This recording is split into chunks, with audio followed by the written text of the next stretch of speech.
नमस्कार दोस्तों, superfast series में आपका स्वागत है। तो आज से हम आप लोग के लिए 10 इंपॉर्टेंट क्वेश्चन का ये सीरीज स्टार्ट किए हैं।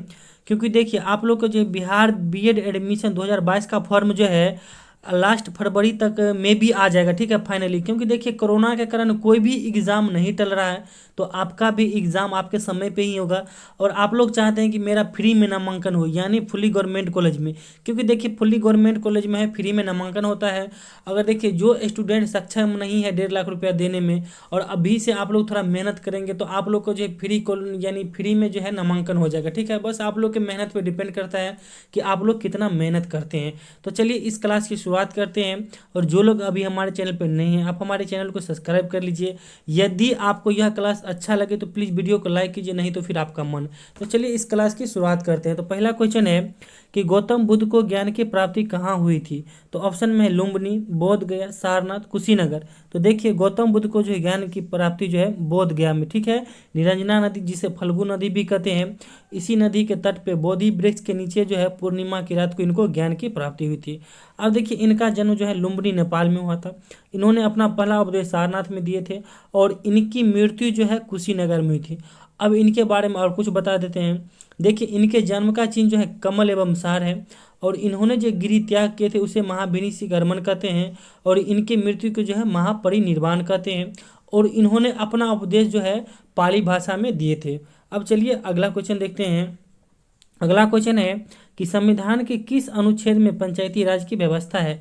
तो ऑप्शन में अनुच्छेद 324, अनुच्छेद 17, अनुच्छेद 40, अनुच्छेद 315।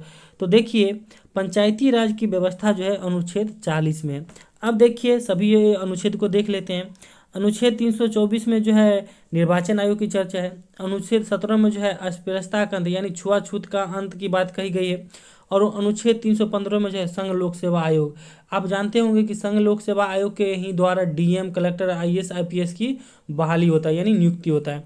अब चलिए अगला क्वेश्चन है कि सुंदरबन राष्ट्रीय उद्यान किस राज्य में है। तो ऑप्शन में पश्चिम बंगाल, असम, गुजरात, उत्तराखंड।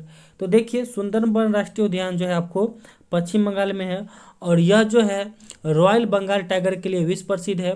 और यह जो है विश्व का सबसे बड़ा डेल्टा भी है, यानी सुंदरबन डेल्टा जो है विश्व का सबसे बड़ा डेल्टा है। अब देखिए असम के बारे में देख लेते हैं। अब देखिए असम में जो है दो इम्पोर्टेंट याद रखिएगा, वैसे एक ही याद रखिएगा।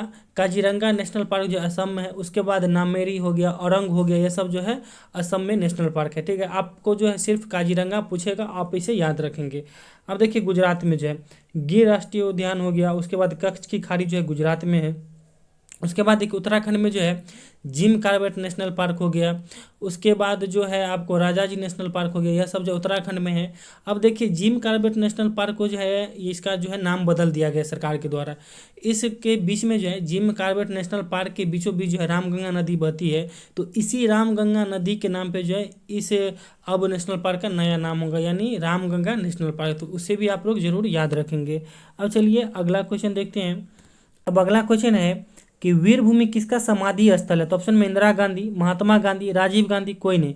तो देखिए वीरभूमि जो है राजीव गांधी का समाधि स्थल है। और भी देख लेते हैं ऑप्शन में। इंदिरा गांधी का समाधि स्थल जो शक्ति स्थल है इनका नाम, और महात्मा गांधी के जो समाधि स्थल का नाम है राजघाट, ठीक। इसे आप लोग जरूर याद रखेंगे। अब अगला क्वेश्चन है कि चंपारण आंदोलन कब हुआ था। तो ऑप्शन में 1917, 1919, 1920, 1930। तो देखिए चंपारण आंदोलन जो है 1917 में हुआ था अपने बिहार में। और 1919 में जो जलियांवाला बाग हत्याकांड हुआ था 13 अप्रैल 1919 को अमृतसर में हुआ था। 1920 में जो असहयोग आंदोलन हुआ था, और 1930 में जो है गांधी जी के नेतृत्व में जो है दांडी यात्रा यानी नमक कर के विरुद्ध जो है यात्रा निकाला गया था 12 मार्च 1930 को। अब चलिए अगला क्वेश्चन देखते हैं। अगला क्वेश्चन है कि भारत में बैंकों का बैंक किसे कहा जाता है। तो ऑप्शन में आरबीआई, एसबीआई, नाबार्ड, कोई नहीं। आरबीआई यानी रिजर्व बैंक ऑफ इंडिया। तो देखिए बैंकों का बैंक जो है आरबीआई को कहा जाता है। अब इसके बारे में जान लेते हैं कुछ। तो देखिए आरबीआई की स्थापना जो है 1 अप्रैल 1935 को कोलकाता में हुआ था, और वर्तमान में इसका मुख्यालय जो है मुंबई में, ठीक। अब देखिए एसबीआई के बारे में जानते हैं। एसबीआई की स्थापना जो है 1 जुलाई 1955 को हुआ था, और इसका भी वर्तमान में मुख्यालय मुंबई में है।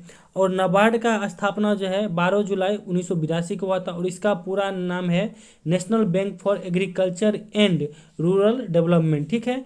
और देखिए इसकी भी मुख्यालय जो है मुंबई में है वर्तमान में। अब चलिए अगला क्वेश्चन देखते हैं। अगला क्वेश्चन है कि लोकटक झील किस राज्य में है? तो ऑप्शन में ओडिशा, महाराष्ट्र, मणिपुर, राजस्थान। तो देखिए लोकटक झील जो है मणिपुर में है, और इसी झील में एकमात्र भारत का तैरता हुआ जो है पार्क केबुल लामजाओ पार्क है। ठीक, अब देखिए ओडिशा में जो है चिल्का झील है, महाराष्ट्र में लोनार झील है, और राजस्थान में जो है सांबर झील। ठीक, अब चलिए अगला क्वेश्चन देखते हैं। अगला क्वेश्चन है कि बिहार में विधानसभा की कुल कितनी सीटें हैं? तो ऑप्शन में 40, 16, 75, 243। तो देखिए बिहार में जो है विधानसभा की कुल 243 सीटें हैं।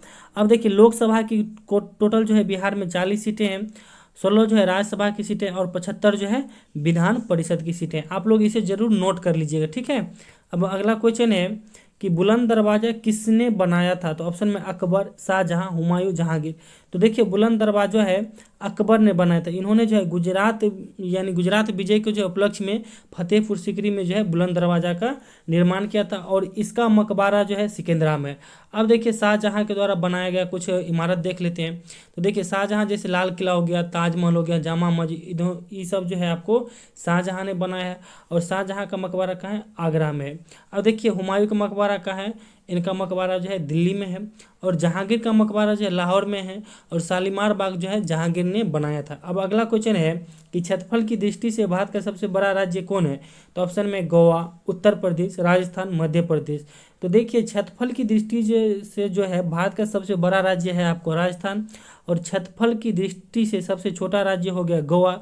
जनसंख्या की दृष्टि से सबसे बड़ा राज्य उत्तर प्रदेश है, और जनसंख्या की दृष्टि से सबसे छोटा राज्य जो है आपको सिक्किम है। ठीक है, और देखिए वनों की दृष्टि से सबसे बड़ा राज्य यानी वनों की दृष्टि से सबसे बड़ा राज्य मध्य प्रदेश हो गया। मगर यदि परसेंटेज में पूछे यानी जो है मान लीजिए तो एक वैसे भी बड़ा राज्य है तो इसमें वन है, मगर परसेंटेज में पूछे यानी उसके क्षेत्रफल के अनुसार परसेंटेज में वन, तो सबसे ज़्यादा जो है आपको मिजोरम में है, 85.41% है। ठीक है, और दूसरा स्थान पे जो है अरुणाचल प्रदेश है। तो देखिए आप लोग को यह वीडियो कैसा लगा प्लीज़ हमें कमेंट करके बताइए, और किनको जो है 10 में 10 आया आप कमेंट में बताइए कि हमें 10 में 10 आया, और आप लोग कोशिश कीजिए कि 10 में जो है 10 मारना है। ठीक है, और इस महीना पूरा जो है सुपर 10 क्वेश्चन की सीरीज चलने वाला है, तो आप लोग को 10 में 10 लाना है, चाहे आप लोग को जितना मेहनत करना पड़े। तो चलिए thank you, all the best, और हमारे साथ बने रहिए। Thank you.